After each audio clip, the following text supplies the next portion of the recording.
se hayan formado demasiado en gerontología, sino porque no sabían qué hacer, sino lo que sabían era eso, era hacer gimnasia, era hacer deporte. Entonces lo pusieron a hacer esto y tienen un éxito enorme.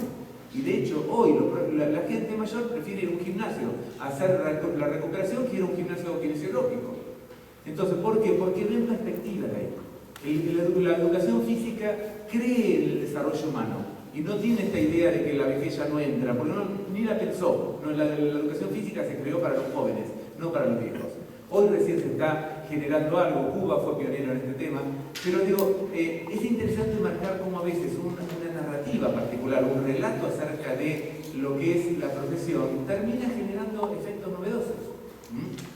Así como los comunicadores sociales que están generando apertura de significado, ¿por qué? Porque no leen el hecho desde las formas tradicionales en que nosotros la leíamos, el viejismo, esto, ellos lo leen como leen a muchas minorías. Entonces, en este punto, rompen con esos parapetos clásicos y lo que en realidad empiezan a ubicar es el efecto de minoría.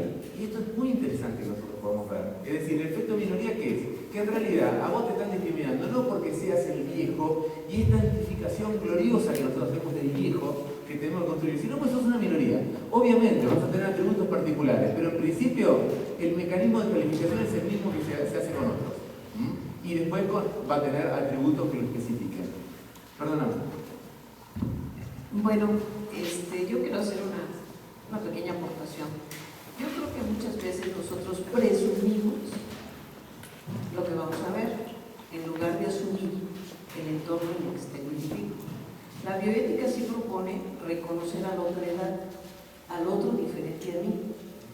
Y en ese aspecto que decía la doctora, que hay una pendiente de resbalosa hasta donde llegar, yo creo que cuando se analizan las situaciones a nivel de utilitarismo, por ejemplo, o consecuencialismo, uno puede ir mediando su intervención no para empoderarse uno, sino para poder dar soluciones prácticas, no para todos, pero sí para la mayoría.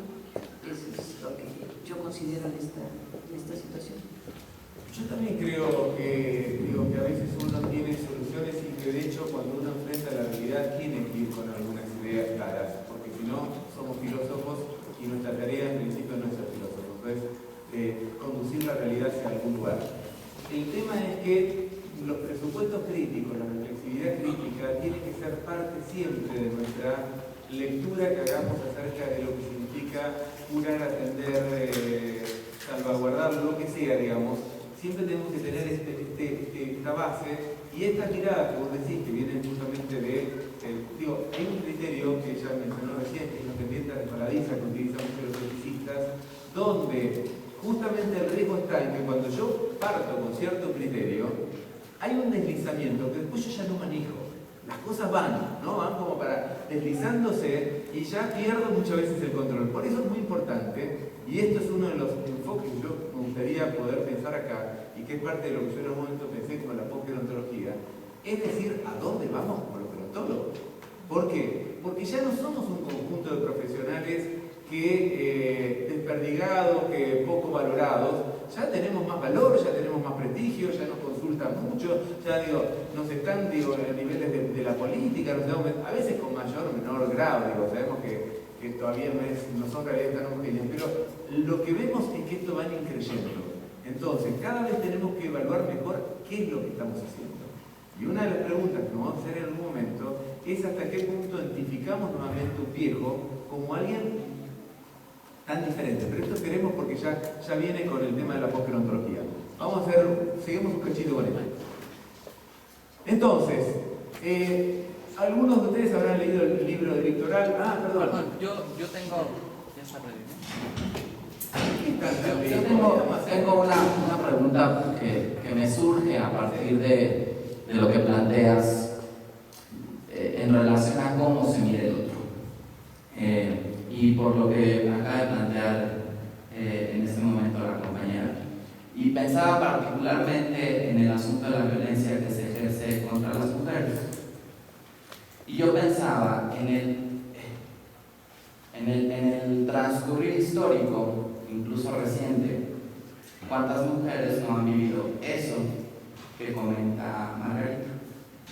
Desde una postura muy crítica, por supuesto, en relación al otro, Y entonces nosotros tendríamos que repensar desde que existiera la posibilidad de que llegara el marido y la madreara, no atender la cuestión de género, la violencia de género, particularmente con los mayores. Simplemente me surge esa pregunta. Mira, nosotros tuvimos hace poquito una ola de asesinatos a mujeres que dio lugar a una marcha que después tuvo una trascendencia en América Latina, en Europa, que llamó Ni una menos. Ni una menos es ni una mujer menos. Lo llamativo de esta historia, y que esto justamente lo trabajó una persona que viene de la comunicación social, es que la configuración que todo el mundo había hecho acerca de la asesinada era una chica joven cuyo novio era muy celoso y la mató, que era lo que había afectado. Cuando se vieron el conjunto de las muertes, lo que vieron es que más de la mitad eran viejas, y más de la mitad de esas viejas habían sido violadas. O sea, fíjense cómo una sociedad deja de ver algunas cosas. ¿Por qué? Porque no entra dentro de nuestra cosmogonía. La idea de la asesinada es la mujer que tiene un marido y que más o menos tiene entre 20 y 40 años. Y ahora lo impactante era que eran chicas de 16. Entonces esto ya era como inaceptable. Pero que sean mujeres viejas parece que esto no tuvo repercusión. No, porque cuando matan viejos sí, pero es otra muerte la que encaran. Y fíjense que esto también son como nebulosas de información que, si por ejemplo van a robar y matan viejos, es una noticia impactante, ¿no? ¿Por qué? Porque ya no es la mujer que es más asesinada por su marido, que ya esto pareciera que lo lleva más para las jóvenes, es los jóvenes que matan viejos. Esto es una noticia que toca a cualquier sensibilidad y es como que rompe los parámetros de una cultura. Entonces, creo que en este sentido lo que tenemos que ver también en esto es cómo saber leer estas noticias, cómo saber leer estos sucesos que a veces pueden incluir o no a la edad como tema o al género. Por momentos se lo incluyen al género y por momentos a la edad. Eso remarca la reunión de los celos, ¿no? De Cáceres. Tenemos un libro que fue muy famoso en Argentina, me olvidé el nombre, que era un gran amigo de Borges, que se llamó La Guerra del Cerdo. La Guerra del Cerdo es algo que tiene cierta analogía con lo que está pasando en algunos países desarrollados, donde el costo de las jubilaciones es muy alto y donde la gente está con mucha bronca porque dicen nosotros, esto pasó en España concretamente, nosotros tenemos que vivir mal porque los viejos están bien. Y en realidad la Guerra del Cerdo era un grupo de jóvenes que decían que en realidad nuestras vidas están limitadas porque tenemos que soportar a los viejos, entonces empecemos a matar a los viejos. Esta era la historia de Bioy Casares. Bueno, los modelos antropológicos de poder, ¿cómo nosotros podemos leerlo? Víctor Alba, es un historiador español que tiene un libro, no sé si es el mejor, y después hay otro, hay otro catalán que escribió un libro sobre antropología de la vejez, que cita que la distribución del poder al interior de las edades se da por un efecto de tipo de producción. Es decir, él dice, las sociedades cazadoras reproductoras era imposible sostener a los viejos, ¿no? ¿Por qué? Porque en realidad no había acumulación de alimentos posible para poder sostenerlos. Entonces, cuando el viejo estaba muy viejo, el método era el método de los esquimales, ¿no? Dejarlo solo a que se muera, que lo coma algún animal. ¿Por qué? Porque no había capacidad para poder soportarlo. Él después dice que cuando aparecen las formas de producción agrícola-ganadera, bueno, acá tenemos un antropólogo que nos puede decir un poco más sobre el tema, dice, hay capacidad de producción, una capacidad de producción tal, las personas se apropian de las tierras, con lo cual los viejos son los que detentan estas propiedades, y en estas sociedades nosotros lo que podemos encontrar es que los viejos tienen mucho poder. Y él finalmente dice, en las sociedades industriales, lo que nos vamos a encontrar es que el modo de la sociedad industrial, y esto fue la creación de la jubilación concretamente, dejaba fuera a muchos viejos. ¿Por qué? Porque en estas máquinas donde había que ir aceleradamente a producir, en realidad no había lugar para los viejos, como en la película que no hay lugar para los débiles. En realidad mucha gente terminaba afuera, y hay muchos historiadores franceses que muestran cómo empezó a aparecer como una especie de sensibilidad nueva frente a estos viejos que no tenían cómo cómo bancarse económicamente y cuyas familias eran los que tenían que protegerlos. Y ahí empieza a aparecer la idea de que el Estado tiene que proteger a estos viejos. Pero básicamente esto es una historia colateral, pero básicamente lo que ellos quieren decir es que la sociedad industrial no da lugar, porque genera formas de individualismo, de cambio en las redes comunitarias, de pensar al adulto mayor como integrado. Y esto les quita poder. Cuando nosotros analizamos esta teoría a la luz de los hechos, lo que podemos ver es que es básicamente errónea. En realidad nosotros podemos ver pueblos cazadores reproductores. Entonces tenemos un ejemplo. ¿Conocen nuestra isla más al sur que tenemos, que es la isla de Tierra del Fuego? Había dos tribus. Una que era los Yámanas, que era una tribu que ni siquiera se vestía. Fíjense, en el frío que hace ahí, lo único que se ponía era aceite de foca para poder soportar el frío. Y esta tribu, esto lo comenta Simone de Beauvoir, en realidad en base a unos estudios antropológicos de una francesa también que anduvo por ahí. En realidad, la condición básica que tenían era que los primeros que tenían que alimentarse eran los niños y los viejos. O sea, que da por tierra con esta teoría. Más al norte había una tribu que se llamaban los Yelnam, que era una tribu mucho más desarrollada, que ya se vestía con pieles de alpaca y con ciertos recursos para poder vivir mejor, porque además cultivaban la tierra, y donde cuando un viejo se envejecía, lo dejaban solo.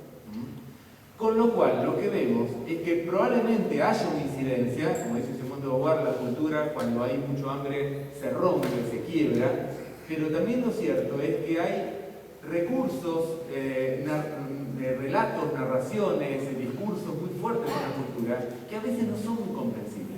Y digo, ayer hablábamos de la diferencia entre los atenienses, ya para pensar en una sociedad agrícola ganadera, entre atenienses y espartanos. ¿Por qué unos los toman, armaron una gerontocracia y los otros lo tomaron como un lugar poco importante? No sabemos.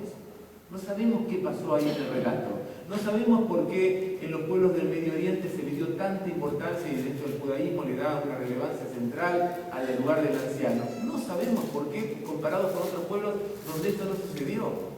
Entonces, incluso la industrialización, es tan vasto pensar qué significa la industrialización y lo que podemos pensar es que a fines del siglo XIX existían estos focos de pobreza de la vejez, pero al mismo tiempo había una idea en muchos lugares de Europa donde los adultos mayores, donde los abuelos eran los jefes de la familia.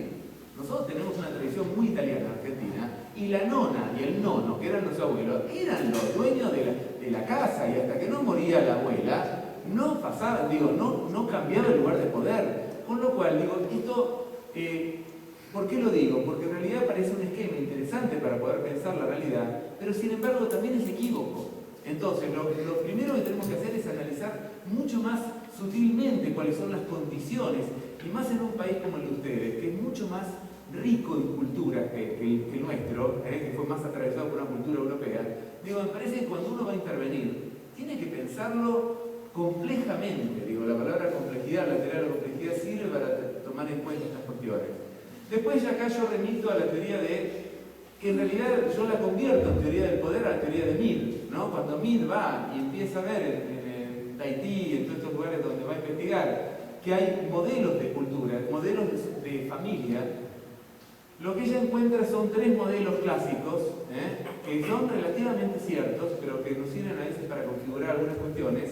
Y ella dice, hay algunas culturas que son tan estables en el tiempo, donde los adultos mayores o los viejos tienen una situación de poder. ¿Por qué? Porque en realidad los conocimientos que hay que adquirir en una vida pueden ser traspasados a la otra generación.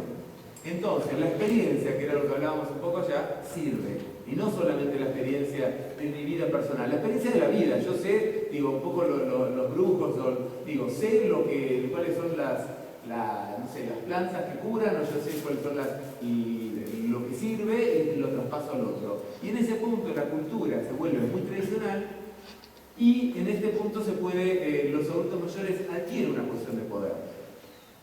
Esto también se nos cae en parte.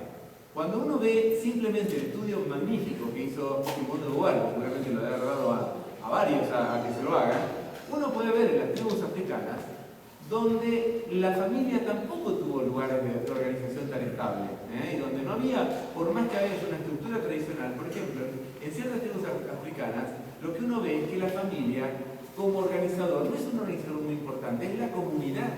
Y de hecho, en nuestro medioevo occidental, tampoco la familia era un orden tan claro. Era un orden fuerte para las familias de la nobleza, pero para los vasallos era la comunidad lo que organizaba las reciprocidades.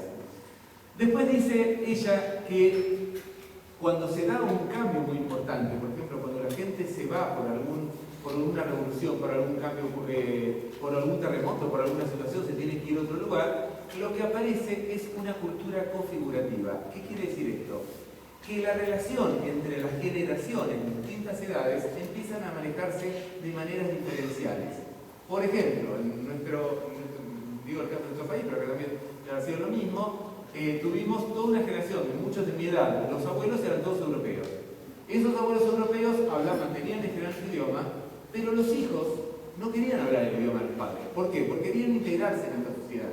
Entonces, por ejemplo, mi mamá es un ejemplo de esto. Mi abuela le hablaba de su idioma, mi mamá entiende el idioma pero no puede hablarlo. No puede hablarlo. Y esto es un fenómeno muy común en esta generación. ¿Por qué? Porque hablaba de una cultura que podía, obviamente, tenía el registro auditivo, pero no terminó de configurarlo como propio, de asimilarlo como propio. Entonces, lo que se fueron generando fueron como culturas locales. Esa cultura que había sido importante quizás en Europa y que había tenido un orden de la experiencia servía, ya en América no servía. Entonces, lo que decían los viejos era viejo. Y esto es importante también de tenerlo en cuenta. Con no confundir la cultura envejecida o antigua con los viejos. Cuando ayer hablábamos del rock, ¿qué es lo que vemos? Que son viejos con una cultura moderna. Entonces, lo que generó este cambio cultural es que los viejos tengan una cultura antigua, una cultura que nos sirve. Para nosotros, por ejemplo, el tango era una antigüedad. Hoy se recuperó mucho, un poco por el turismo y todo eso, pero en realidad cuando nosotros oíamos cantar, no sé, los programas de tango, hoy ya son más modernos, pero en ese momento era cosa de viejos. ¿A quién le gustaba el tango? A nadie. Hoy ya lo recuperamos desde otro lugar. Y después finalmente están las culturas prefigurativas, donde se pierden los canales de cierto sentido común social y donde parece que los jóvenes se convierten en la esperanza de todos. Y esto, fíjense que en algún punto la tecnología genera poder. La tecnología hoy es un medio de poder muy fuerte. Y concretamente los viejos, si sienten que pierden poder, en un punto también es por el no acceso a la tecnología. Entonces, los viejos muchas veces dicen, los jóvenes son más inteligentes hoy. ¿Por qué en realidad dicen esto? No es que sean más inteligentes, es porque en realidad acceden a la tecnología y acceden a cosas que ellos no pueden terminar de acceder. Entonces, lo que vamos viendo es que las relaciones intergeneracionales también se disputan el poder a partir de factores que son cambiantes en el tiempo. ¿Queda claro esto? En realidad, acá tenemos modelos filosóficos religiosos, y acá algo de esto ya lo estuvimos hablando, y esto es muy interesante de ver. Bueno, la imagen inicial es supuestamente una imagen judía, en la cual aparece un dios, que fíjense que claramente se lo asimila con un viejo. Dios no es representable, en realidad dentro del judaísmo, pero para el Talmud, por ejemplo, se le dice el anciano. ¿Por qué? Por su bondad y sabiduría. Comparten Dios y los ancianos la bondad y la sabiduría. Fíjense qué estatuto tienen. Durante mucho tiempo en el judaísmo se pensó si el viejo sabía más que el rabino. ¿Por qué? Porque en realidad la vejez era una entidad en sí misma, era un lugar de poder en sí mismo, y de saber y de conexión de lugar de poder frente a su comunidad. Cosa que el cristianismo rompió. El cristianismo rompe con esta idea del anciano. ¿Por qué? Porque en realidad lo que la doctrina paulina, o de San Pablo, lo que piensa es que somos todos niños para Cristo. Que en realidad estamos en una posición de equivalencia para Cristo. Los que retoman el anciano, que justamente de otro día estamos hablando de Juan Pablo, es los grupos evangélicos. Fíjense que los evangelios que retoman el Antiguo Testamento y los grupos pentecostales, empiezan a retomar la fuerza del grupo de ancianos dentro de su comunidad. Después tenemos, esto también es interesante, en el judaísmo, ¿qué es lo que da Dios como beneficio a su pueblo? Años de vida. Esto es la idea de hay un momento donde se debate como con otros pueblos y dice, ¿qué es lo que te da tu pueblo? Poder, fuerza, bueno, nosotros nos da años de vida. Entonces, si uno vivía más años, era porque tenía el beneficio de su Dios. Como decíamos antes, y acá está la figura de San Agustín, en realidad, el cristianismo rompe con estas categorías y en realidad la vejez ya no es una edad en sí misma importante y al contrario empiezan a aparecer ciertos obstáculos. ¿Por qué? Porque el cristianismo empieza a tomar una dimensión más griega acerca de la vejez como un obstáculo, la vejez como una degradación física. Y esto también es interesante hacer la comparación. Por ejemplo, una de las imágenes bíblicas del judaísmo es que todos van a estar en las plazas de Jerusalén con sus bastones. Es decir, estar con bastón no es un problema, es una imagen bíblica. Mientras que los griegos, justamente la imagen de la decadencia física era la imagen de la falibilidad humana, como decíamos un ratito. Es decir, si el hombre es hombre es porque va a envejecer. Mientras que los dioses son incesantemente, decían ellos. Es decir, nunca llegan a envejecer. Son perfectos y la perfección implica que no puedes envejecer, mientras que el judaísmo es otra historia totalmente distinta. Entonces fíjense cuánto nos aporta la historia de las representaciones para poder romper nuestras ideas en nuestra cabeza, ¿no? Bueno, San Agustín va a proponer un retiro agustino. Un retiro agustino significa que la propuesta para el viejo es retirarse de su cuerpo y alojarse en su alma. Y él dice, el alma va a ser siempre joven y el cuerpo va a envejecer. Bueno, y este señor es Cicerón. Cicerón hace uno de los libros más magníficos que tenemos en gerontología, que es de Senectute o la vejez. Y cómprenlo. México tiene una de las mejores traducciones que se hizo sobre Cicerón. Exacto, y que es buenísimo y que tiene muy bien demarcado y con interpretaciones, etc. Realmente es una versión muy buena. En realidad, ¿qué es lo que plantea él?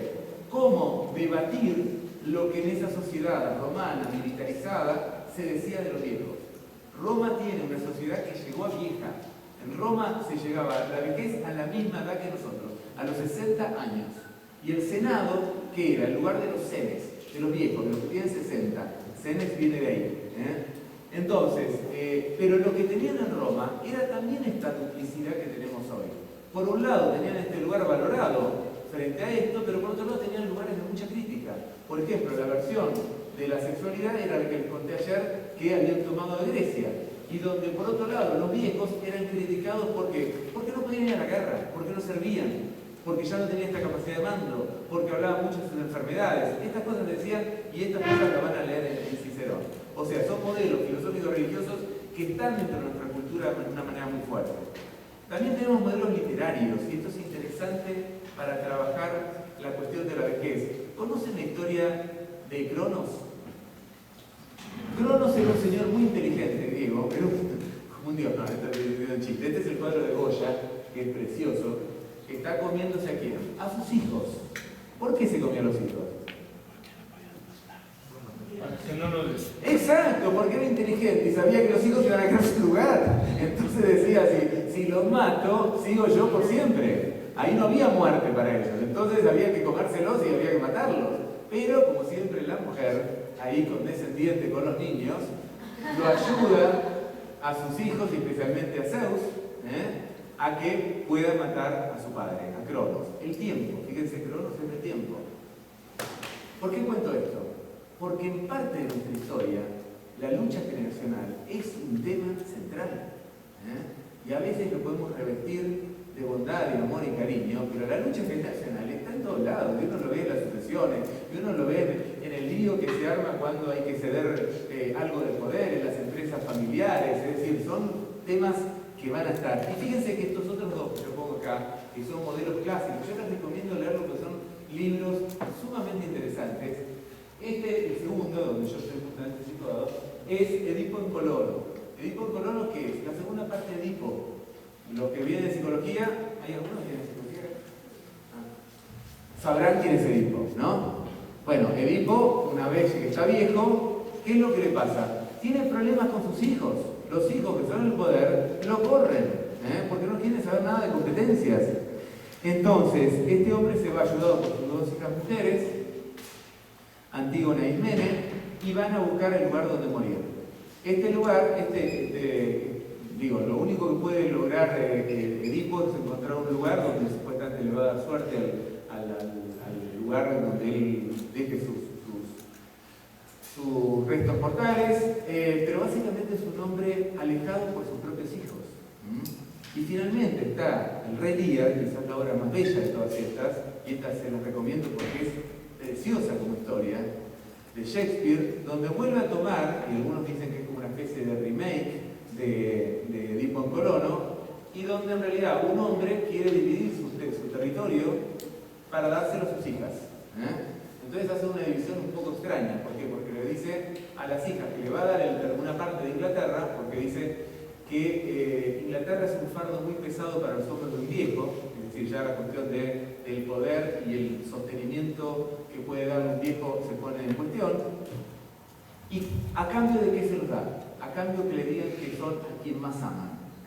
Es decir, las hijas le tenían que decir que él era el que amaba más. Entonces le dice primero a la primera hija, y la hija que ya lo conocía dice, bueno, digámosle lo que él quiere escuchar, dice, yo soy aquí, vos sos quien yo más quiero. Después se lo dice a la segunda hija, le dice lo mismo, y la tercera hija, quien él más quería y ella más quería a él, le dice, yo te quiero más a vos ahora, pero cuando tenga marido e hijos voy a repartir mi cariño. El tipo no quiere saber nada. ¿Por qué? Porque repartir era realmente repartir el poder. Y esto es un texto que yo cuando doy charlas de empoderamiento siempre se lo cuento a los viejos y los viejos quedan impactados. ¿Por qué? Porque es lo mismo que les pasa ahora a ellos. Hay cosas que es increíble como, ¿por qué? Porque hay muchos viejos que reparten sus casas, sus bienes, ¿en favor de qué? En favor no tanto del amor a los hijos, sino que los cuiden a ellos, que los protejan de alguna manera. Bueno, este hombre se enoja con esta tercera hija, Cordelia, porque le desestimó su amor y la manda a casarse con un rey de Francia, tampoco tan mal, no es que la manda. Y resulta que divide su reino en dos pedazos y dice, yo voy a vivir un tiempo en la casa de una hija y otro tiempo en la casa de otra hija.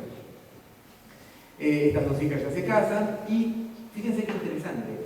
Cuando se va a la casa de la primera hija, creo que era Regana, en realidad empieza el trato de la que lo sigue llamando rey, que le mantengan un pequeño séquito, como una guardia real, y cuando está ahí, en la guardia real de él, se pelea, entra en conflicto con la guardia real de la hija. ¿Qué es lo que pasa con esto? La hija le dice, papá, no necesitas más guardia. ¿Por qué? Porque hay problemas con tu guardia, con mi guardia estás protegido. Y él dice, no, este no fue el pacto. Entonces, ¿qué vas a dar? Voy a hablar con tu hermana, en medio canta un gallo, entre las dos hermanas se ponen de acuerdo y lo que le dicen, vos ya no sos más el rey, vos ya entregaste el poder. Y bueno, así es que se va con este grupo, con un grupo de personas que le son leales, grupo que se compone en gran medida por dos personajes que tienen conflictos con sus hijos, y que tienen conflictos con las edades. Y este bufón, que el bufón ocupa en las obras de Shakespeare un lugar similar al que ocupaban los coros en los griegos, que eran los que decían las verdades, y le dice una frase que es con la cual yo empiezo el libro El poder de la vejez, dice, el problema es que vos entregaste tu cabeza antes de tiempo. Y tu cabeza que era justamente la capacidad de poder pensar. Por eso yo empiezo con esta historia cuando doy las clases de empoderamiento, y la verdad es que la gente la capta muy rápidamente porque muchos se entregan, lo están viviendo, exactamente. Entonces, estos tres modelos literarios también nos dan cuenta de cómo se va estructurando los relatos sobre los cuales vamos construyendo nuestra cultura occidental. Y en este punto pasamos a algo que yo denomino, basándome en parte en Foucault, la noción de políticas de edades. Él habla de otras políticas y yo me parece que hace falta hablar de políticas de edades. ¿Por qué? Porque de la misma manera que hay políticas de género, hay mecanismos que controlan y que disciplinan y que regulan el poder según la edad que cada uno tenga. Y hoy estamos en un momento súper especial. Ayer hubo una buena pregunta, no sé si está la persona que lo hizo, creo que no, sobre el tema de las edades en relación a este momento. Y yo decía que, bueno, que en realidad hoy teníamos una situación esquizoide. ¿Por qué? Porque por un lado tenemos una posición positiva y otra muy negativa. Pero fíjense que cuando hablamos de políticas de edades, lo que tenemos que cuestionar son muchos datos de la cotidianidad. ¿Ustedes conocen la idea del Yuppie? ¿Qué es el Yuppie? El Yuppie es un joven de 20 y pico de años que puede... ¿Qué quiere? ¿Y qué es lo que hace para esto? No, en realidad el Yupi es el nuevo CEO de empresas internacionales. ¿Por qué? Porque en realidad